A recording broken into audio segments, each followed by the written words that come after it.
कोणतीही मुलगी माहेरी गेली की एकदम निवांत असते, जसे की मी.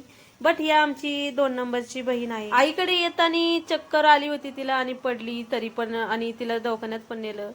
दुखत होतं तिचं, तरी तिचं असं तिची धडपड म्हणजे चालूच असते इकडं आलं तरी पण. सुवाबळ तोडायचं दोघांचं बहीण भावांचं चाललेलं. थोड्याच वेळात मावस भावाची एंट्री झाली आणि मी त्याची स्कूटी पटकन पळवली. खूप दिवसांनंतर मी स्कूटी हातात घेतलेली होती, त्याच्यामुळं पटपट पटपट अशी 2-4 राऊंड मी मारले आणि घराकडे गाडी वळवली. कारण खूपच सारं पावसाचं वातावरण तयार झालेलं होतं, वारा सुटलेला होता आणि वातावरण एकदम ढगाळ तयार झालेलं होतं. कारण पाऊस कोणत्या क्षणी येईल ते सांगू शकत नव्हतं. थोड्याच वेळात मेघराजांचं आगमन झालं आणि सगळीकडे त्यांनी पाणी पाणी करून टाकलं. सगळे आधी स्पोर्ट्समध्ये उभे राहिले होते. बाकीचे सगळे चिल्लर पार्टी घरामध्ये खेळत होते आणि बाबांसोबत त्यांचं काहीतरी चाललं होतं. बाबा प्रत्येकाच्या कानात काहीतरी मंत्र सांगत होते. त्यांचं असं होतं की मंत्र असा आहे की कुणाला सांगू नका.